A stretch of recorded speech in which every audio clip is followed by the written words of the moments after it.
2005, you started this. Yeah, and it was just a kind of a demand.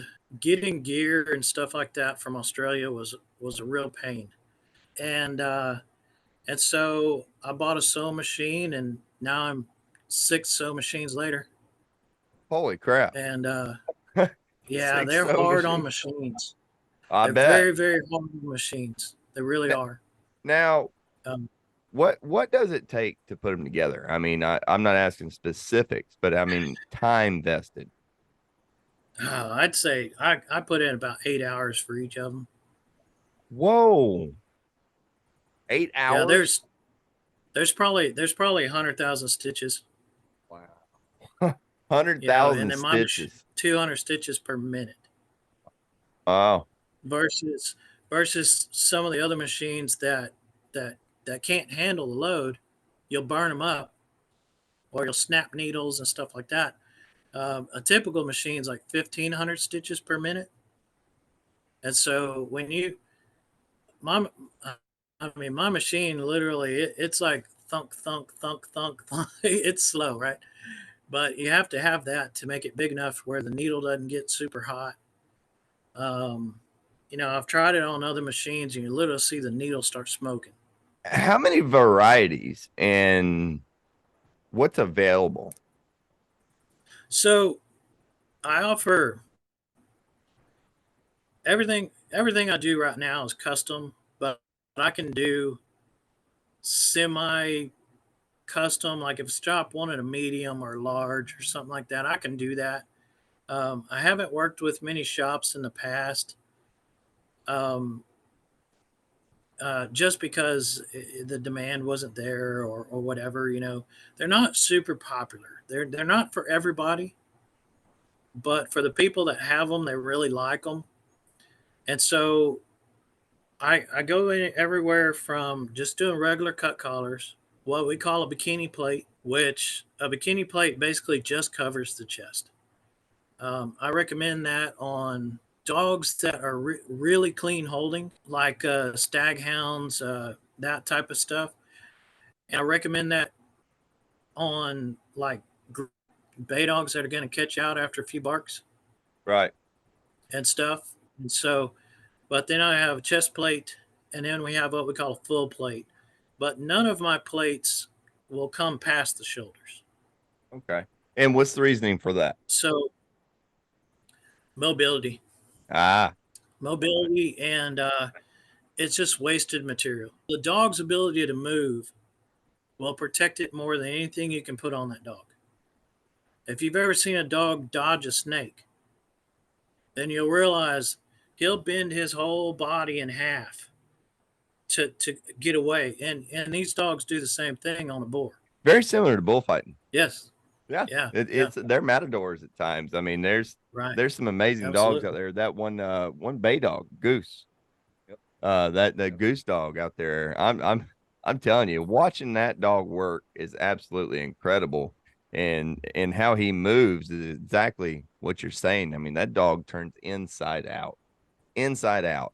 It's absolutely beautiful. And I mean, movement is key. Exactly what you're talking about. Now, John here. Now, you run. What have you ran in the past, and what have you have had success with, and have not had success with? Well, one of the main problems with the vests that we're able to get or that's local is they absorb water and they're heavy, and then they get hot real bad. The terrain's already thick enough, so it's getting hung up, and um, I use a regular cut collar with buckles that protect the tracking collars as well. Just like got a little pocket sliding collar, and they work pretty good. But that's about the only thing that I like, preferably. But I'm really interested in the collar that moves, that hinges. That right there has got my attention, man. Can you explain to us how that would work? Yeah, that's pretty cool. Well, the hinge neck is, well, the breastplates in general, they're nothing new. Australia's been doing them for a long time, and they came out of the demand from the meat trade. Australia's had a meat trade for 60 years for their wild pigs. the Australians, when it comes to wild pigs and dogs, they are hands down the world authority. Oh, I have buddies in Australia. I have buddies in Australia that are doing 2,000, 3,000 pigs a year. Wow. Yeah, and they're selling those pigs as meat. A lot of it goes overseas. Some of it goes to pet food, stuff like that. Um, and that is kind of what led me into being a commercial hunter myself for many years. But that hinge neck is it's instead of sewing the neck to the body, I put a piece in there that acts as a hinge, and then that is sewn to the body. And what that does is, like when the dog's tracking, it put his head down and that neck will hinge. And then our neck itself, our neck's kind of cool because if you look on my neck, it's like it doesn't go all the way around. That's for a couple reasons. One, that lets water out, that lets heat out.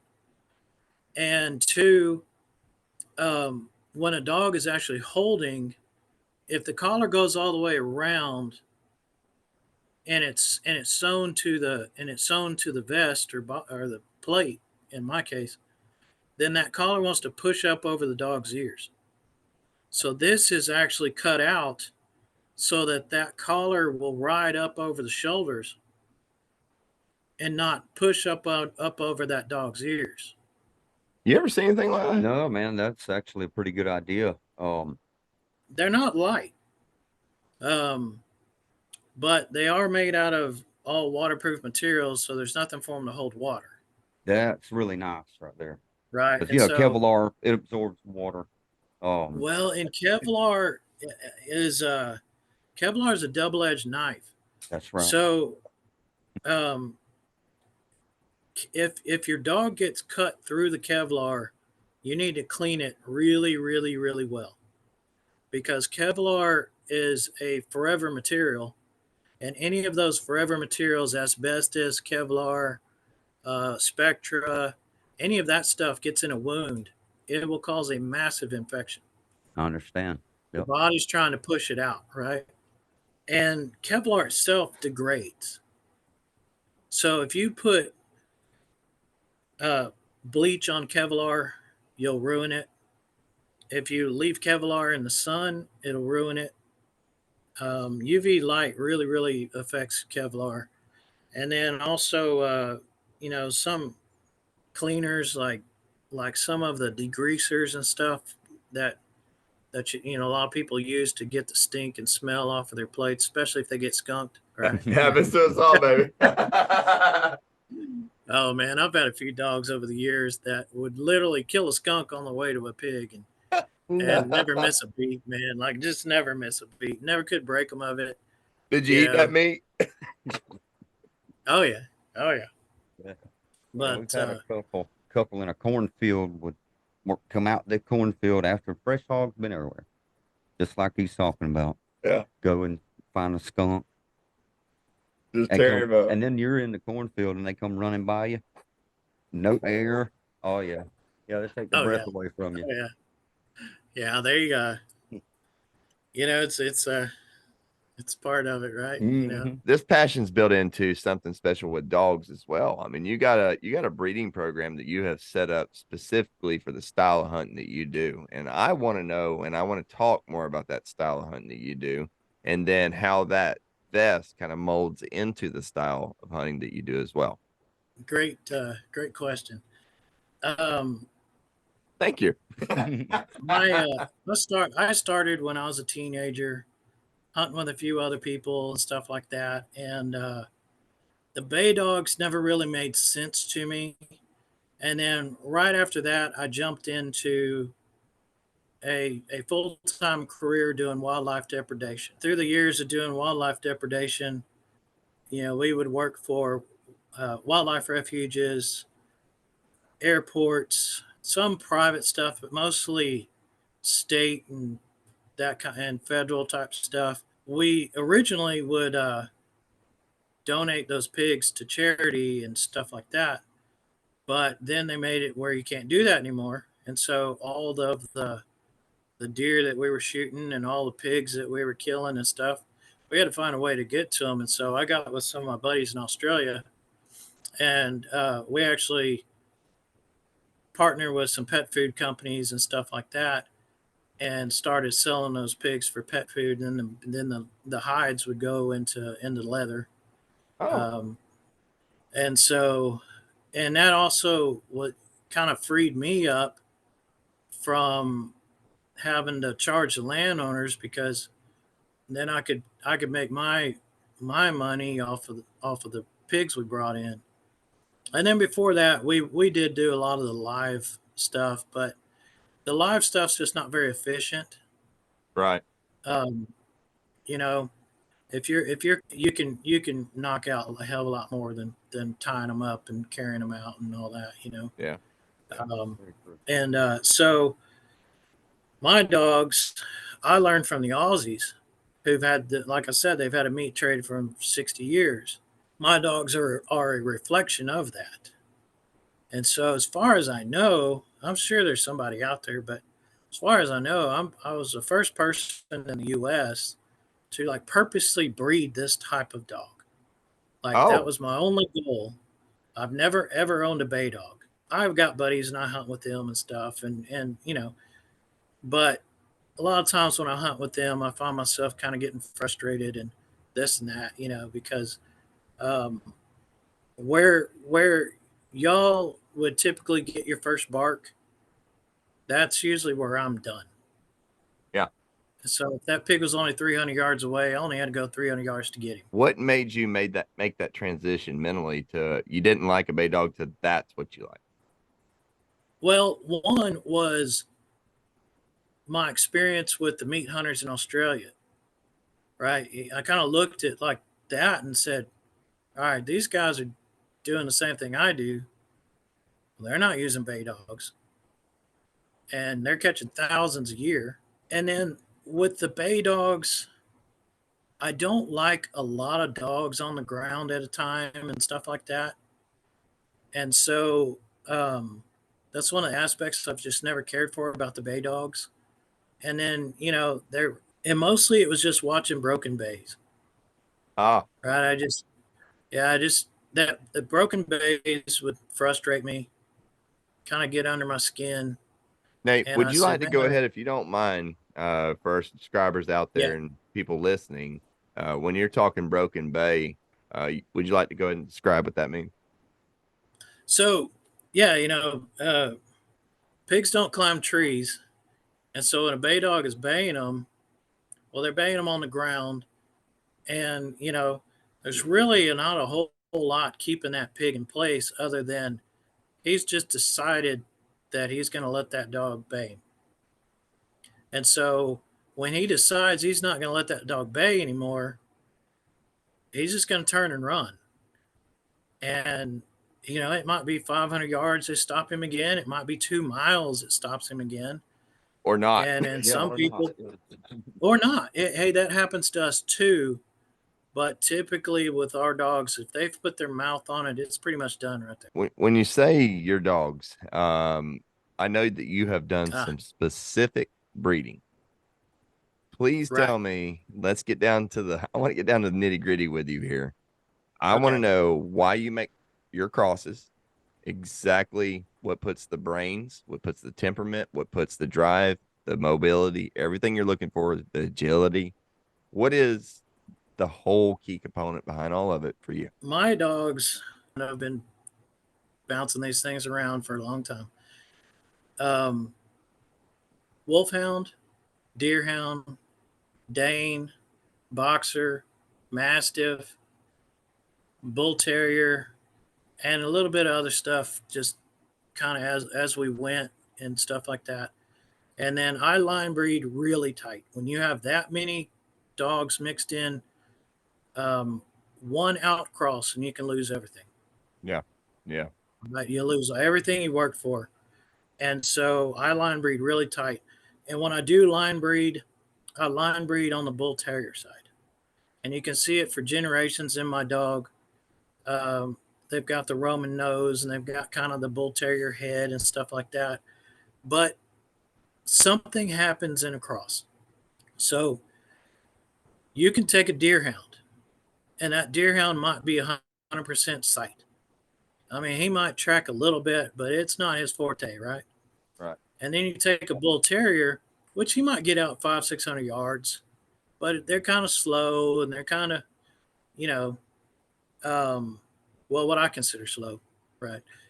Um, and but when you breed those dogs together, like something happens. It's like something primal opens up in the genetics, and you might get puppies that go a mile, Yeah. And so, um, getting those right dogs is really hard.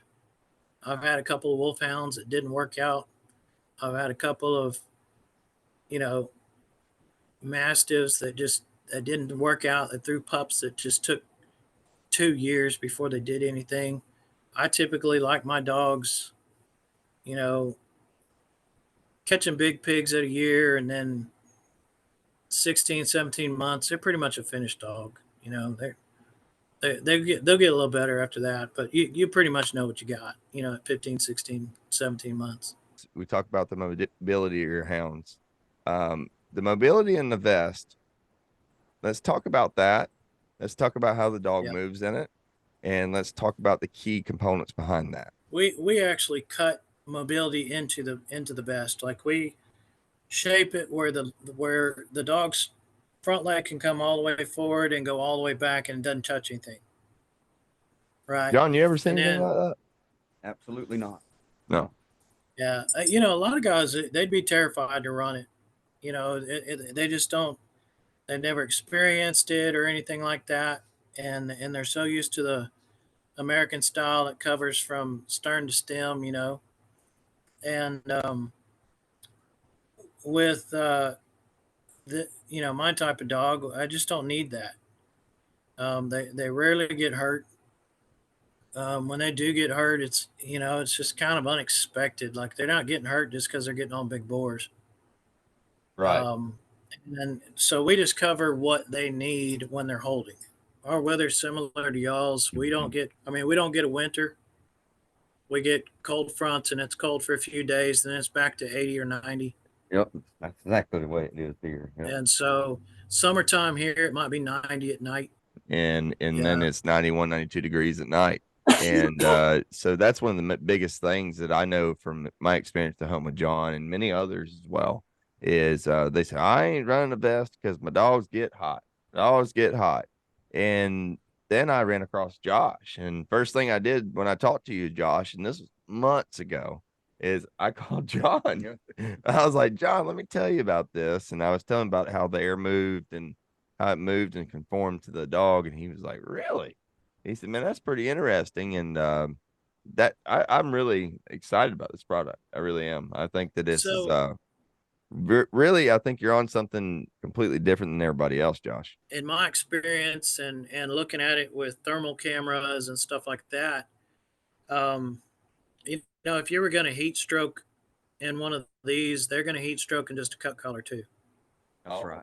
Oh yeah. Yeah, you just pushed them past that point, right? You just pushed that, whether it was super humid and they couldn't get that moisture out of their body, and that, because that's how they heat stroke, and the humidity is that moisture can't leave. I wonder if the dog running in the swamp, it's hot night, and he has this on, and you have all that air moving, plus the dog's wet. You got to think it actually has to be a cooler, actually, wouldn't it?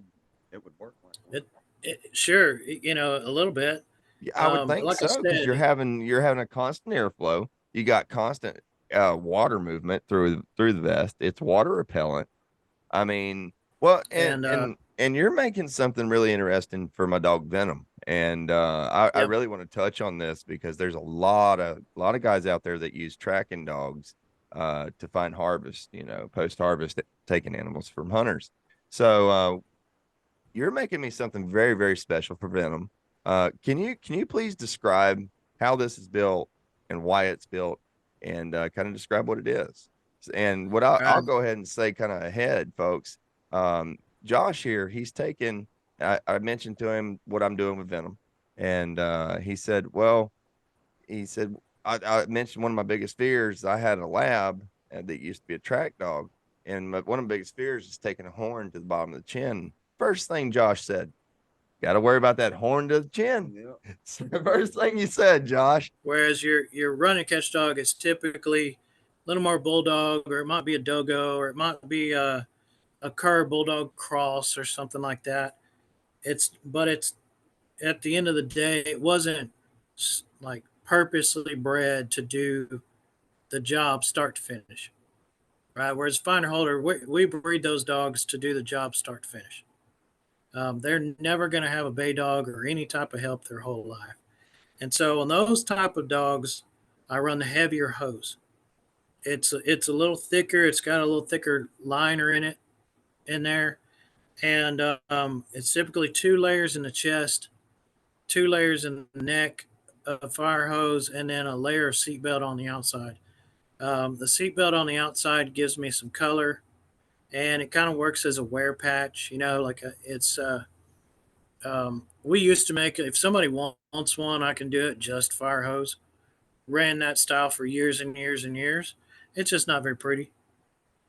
But on yours, and what I recommend for like a gritty catch dog is we actually have the same type of hose, and it's made by the same company, but the liner on the inside is like paper thin, so it's a lot lighter weight and stuff, um, and a little more flexible. Actually, a lot more flexible than the thicker stuff.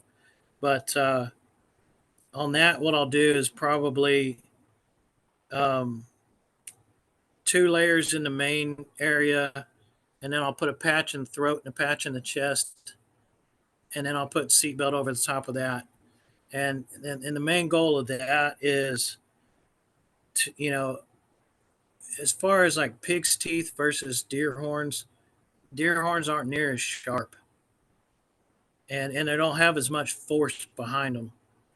You know, So you're dealing um, with more of a blunt force. well, more blunt force, and then if it's a like say it's an 8 point buck, it's going to be spread out over several tines and not focused into that one little dagger like tooth, right? And one of the things about our gear is, and one of the reasons I make it so tough is, one, it doesn't cover as much, so I can get away with making it tougher. I want my gear to last 8-10 years, and we offer lifetime repairs. Holy So crap. you rip a strap off on a if you rip a strap off on a barbed wire fence or something like that, power wash that sucker. Don't send it to me all bloody and skunky, right? But power wash that dude, send it in. I'll do what I can to make to fix it. The only thing that I won't repair is sun damage. These guys that drive around and they throw it on the Wrap them dog on the box and drive box. around. Yeah. Sun damage just ruins gear, man. It really, really does. And so, if it's in the natural course of a hunt, I'll repair it. But on like a tracking dog, you don't need as much as you would say a run and catch dog or finder holder, or even I've got a lot of guys in Texas that they use these on their lead-ins. They're just guys that they're not worried about cuts as much as other guys, and that's where it kind of really comes down to is, every hunter, they either worry about cuts a lot, a little bit, or none at all. That's pretty interesting to bring that up because John the other night he was saying that your dog took a little nick, just a little bitty nick. And John even said, he said that was good for him. He learned to get a butt away from him. Yeah. He said he don't need to be in his face. It's kind of funny we brung this up because actually it was the dog that you gave me. Yeah. And he's a coon dog. I turned him into a hog dog. He's a really jam up young dog. He's come a long way, but yeah, he got cut running away. So I mean, that's like what better place to get cut? You know what I mean? It's like Yeah. the flesh room, it didn't bother him. I put some cut heel spray on it, and that was all it was, you know. And he's healed up from it. But now, did you notice after he was cut how he was catching the hog? Oh yeah, Just he was vicious. yeah. You He know, was mad. I think we made a monster out of him doing that. Oh, You know, yeah. that was his first time being cut. Now he's run, you know, Oh, a bunch of hogs for me, and he really likes it. That's the cool thing about it. You know, I've always been a believer. If the dog didn't want to do it, he wasn't going to. You couldn't make him. We don't. I don't necessarily breed mine to do that. I just get lucky. Something really interesting about John, and one of the reasons why I like bringing him on the podcast here is John is very different than most dog hunters. Most of your dogs are rescues.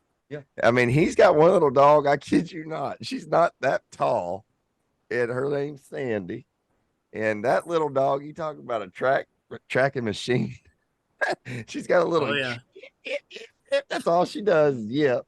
But John rescues dogs, and he found her. You want to tell everybody where you found her? Found this dog in the middle of a block out in a hunting club. Somebody had turned her loose as a puppy with no collar on her, and she was scared to death, just plumb shaking and whining, you know, crying kind of. And I picked her up, loved on her, fed her, took her home. She's one of my better track dogs. She's the one. I mean, she's the princess of the pack. We'll just say that. Yeah. Yeah. That's something that's kind of cool about John is he's kind of taking his dogs and he just kind of gets them where he gets them, and he just molds them into this one little pack that works, and they work. And it's really cool to see someone like you that is so disciplined. I mean, in breeding these wolfhound, and then he brings all these other breeds into it, and then you learn to breed them tight and to get what you want. That to me is absolutely incredible, and that takes dedication. Yeah. I mean, Well, really. you talk about the tight breeding. I hardly ever get hair on my dogs anymore. Wow. I've bred most of the wolfhound hair out, so they'll be a lot of my dogs. They'll look kind of like a bull Arab out of Australia. Holy mackerel. They're slick. Wow. I get the rough. Like if I do 3 litters, I'll get maybe 1 out of 3 litters that's rough coat, Wow. which was actually a disappointment for me because, man, I like people to walk up to my truck and go, "What the heck is in the back of that thing? I ain't sticking my hand in there." Right. But And everybody says to Cheddar, my yeah, coon dog, my coon dog, But, Josh. I kid you not, buddy. You would think he's a man eater in that box. And I pull him out and he's like, "You got a treat." I got a few of those, man. When you got that much bull terrier and mastiff and stuff in them dogs, they sound like a gorilla back there, you know. But then you turn them out and they're fine, you know. And I can have anybody just walk up to the box and get one or whatever, you know. Yeah. I've been lucky. I don't have them. I've had dogs in the past, especially some of them, like some of my first crosses and stuff like that wanted to fight over a pig. But pretty much, you know, last few litters and stuff, they're not fighting over pigs or anything like that. But you know, when you expect a dog to go toe to toe with a 300-pound pig, you gotta give yourself a little bit of leeway there. You know, they're tough, and they're gonna be tough in the yard, and they're gonna be tough in the dog box, and they're gonna be tough everywhere you take them. You know, so it's yeah. When you get the mastiff and the bull terrier, the one weird thing about the damn bull terrier cross is every now and then they'll single a dog out, and that they won't touch any other dog, but they'll single that one dog out, and they just hate it. Yeah. You know, but you got to be careful with that bull blood. If you get too much, they'll catch Schultz and little pigs and stuff like that.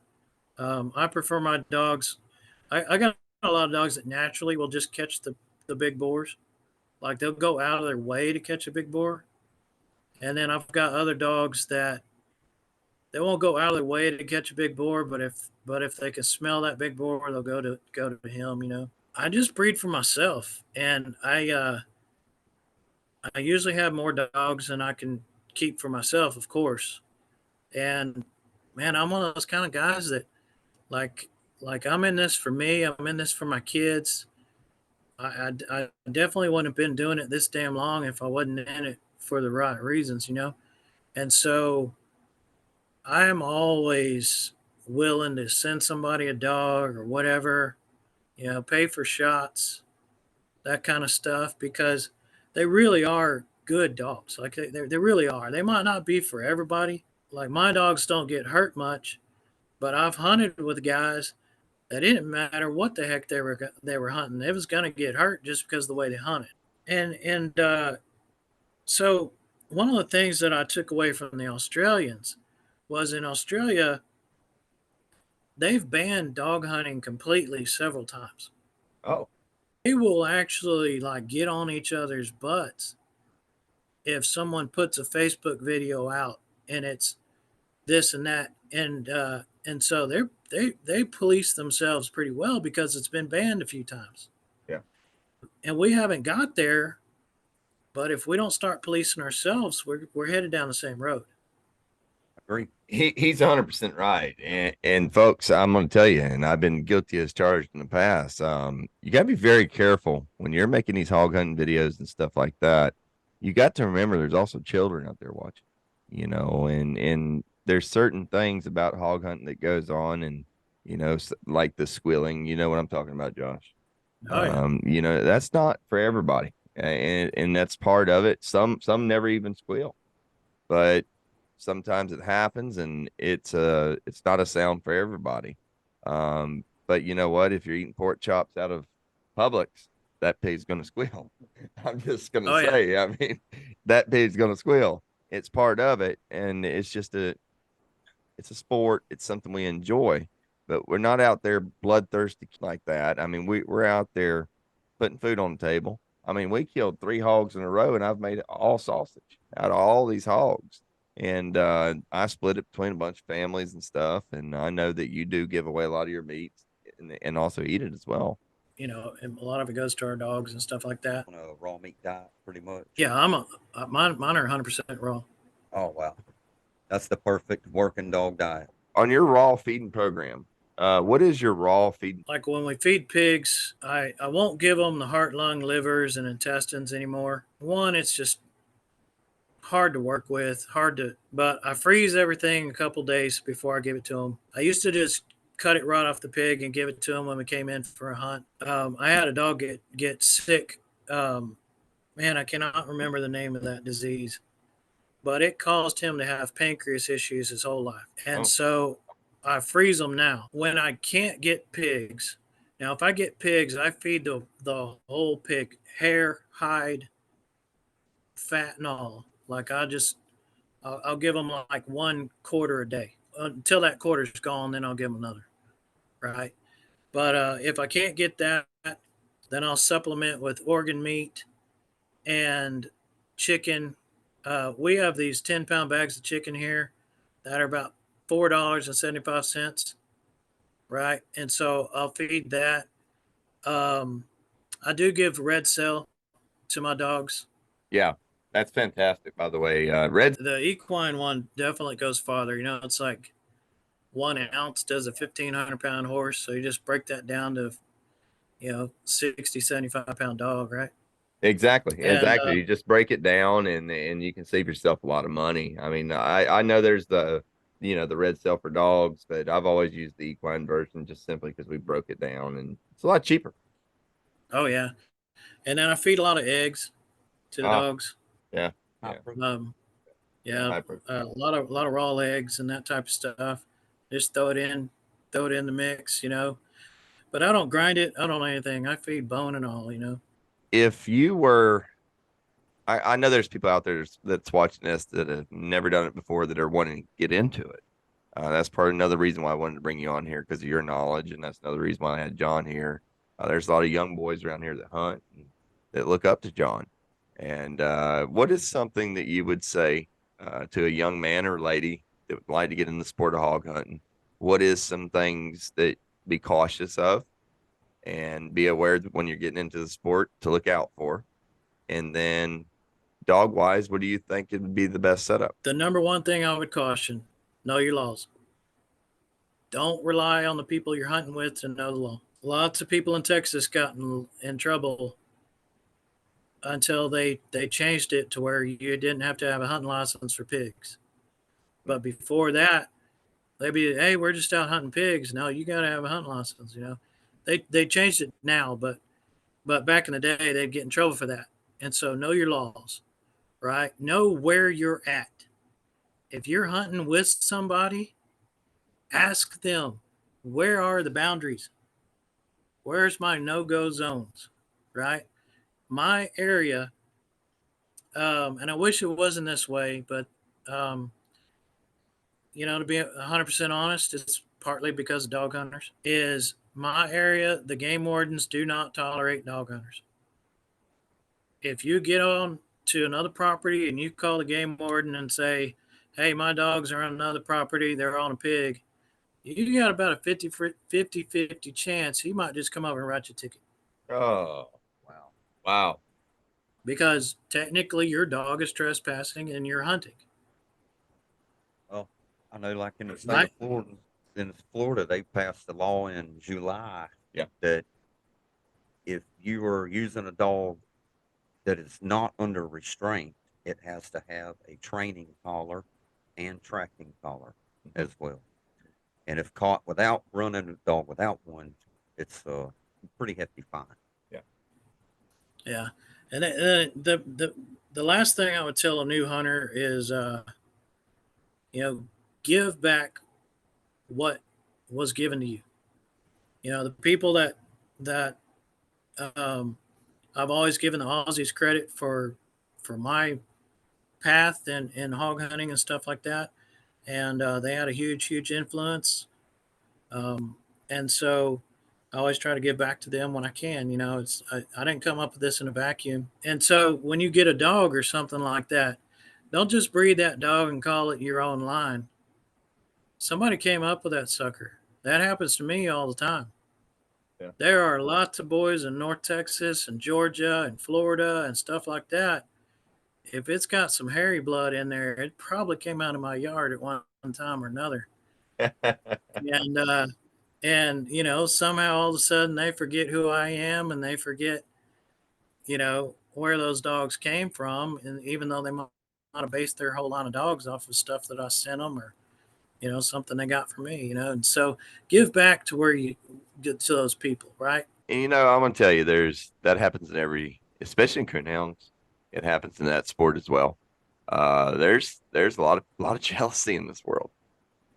It's ridiculous, isn't it? It's terrible. You It's know, terrible. it's you know, you see it with the dogo guys and the bulldog guys are, oh, you know, dogos aren't worth the crap and this and that. Man, if they want to hunt a dogo, go hunt a dogo. I've had a ton of them things, and I personally, I can't use them for what I do. And I'm not bashing dogos, but they're not fast enough. They heat stroke, and they don't have any self preservation on a pig. Yeah, we've seen that up here. So Yeah, we've seen that yeah, up here, Josh. so they wouldn't pass my criteria of dogs that don't get cut just because they got on a big boar.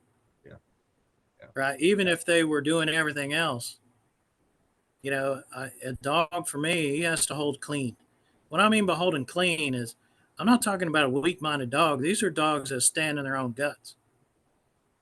But if they don't have to, they're not gonna. They've got their eyes open. They're working that pig. They're swishing that tail. They're watching for that pig to smash them into something. They're watching for other pigs to come running up, especially if they're an experienced dog. And so, you know, in the years I've been doing this, I've only had lost two dogs to pigs. Wow. And you've And been doing that's it how many why years? with my own dog since '92. Wow. What a That's track record. impressive. That's impressive. Well, Wow. and that's why I try that to. speaks volumes, though. I don't mean to cut you off, Yeah. Josh, but that speaks volumes what goes into your training. Yep. Okay. Well, And blood. and it's Bloodlines. also, yeah, selecting dogs that I've had purebreds that worked, you know, because all the dogs I put into my dogs had to be tested.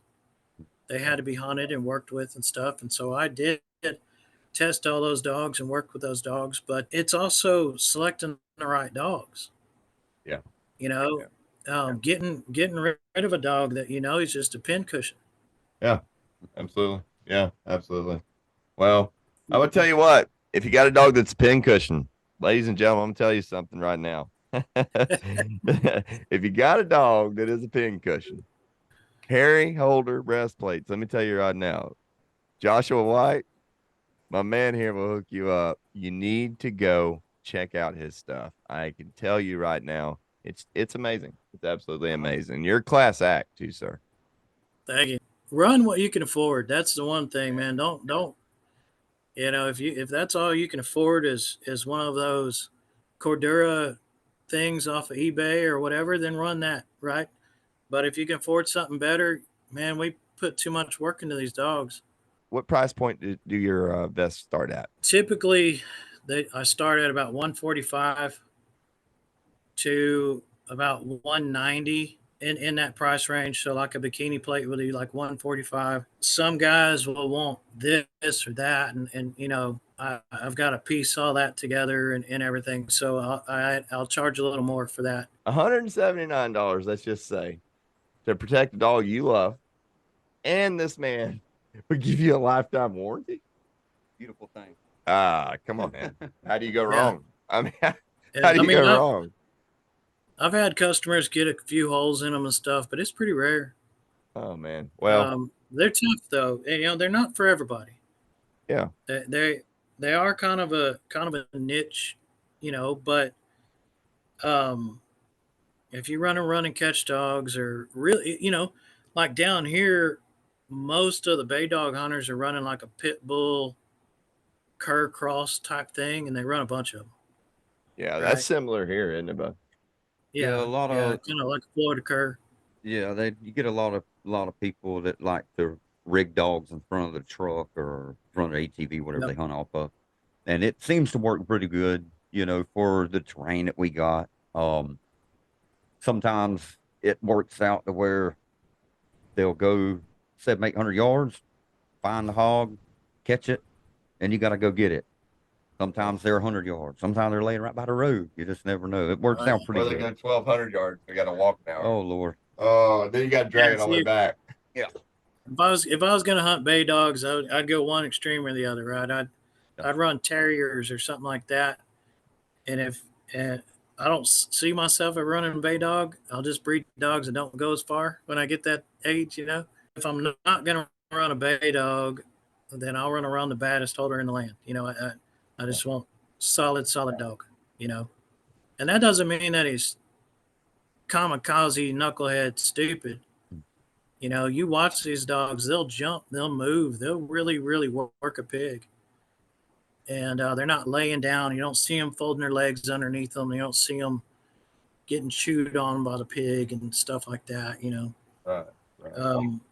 you'll see some of that in the early crosses.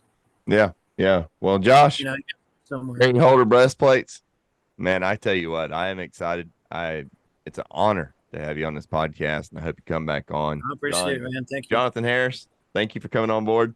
Problem. We appreciate you. This is my guy you see in the videos all the time, Josh. I tell you about. He's a crazy man. There you go. Man, I just want to say really thank you, and thank you for your support. And I cannot wait to have your product in my hands. Oh yeah, I'm really. It's gonna look sharp on that hound. What? I'm gonna look good. You know what I mean? Yes, sir. Yeah. We gotta look it's good. gonna look sharp on that hound. So, Josh, if you ever decide to take a vacation, come on over, man. We'll go hog hunting. We'll catch one or two. oh yeah, I've hunted Florida. I've hunted Florida with my dogs, man, and it was. I really like hunting Florida. Yeah. Well, you need to get your butt down here. Let's go have some fun. I hunted down there in the mangroves on a national seashore down there, and that was wild. It was fun. It was so much like where I hunt. Yeah. See, we're a lot of farm and a lot of swamp. Yeah. Yeah. I Well, like getting up on those islands. Yeah, man, it's a lot of fun. Well, Josh, Thank you so much. I appreciate you. You too. And I'll be in Yeah. touch, brother. All right, man. All right. Yeah, bye. Greetings, fellow hunters and dog lovers. I'm Jason Wayne Hunter, your dedicated host. And I am absolutely thrilled to announce that we've reached 6,600 followers on Facebook alone. We're over halfway to our 10K follower goal. What a milestone. Your continued support through likes, shares, comments, and subscription fuels our passion. If you're keen to support us further, you can donate by sending stars. Just click the star icon in the comment bar. And remember, we're all ears for any specific content you would like to see. Thank you for the incredible support, companionship on this journey. Keep those tails wagging and may your aim always steer true. Take care and God bless. This is Jason Wayne Hunter.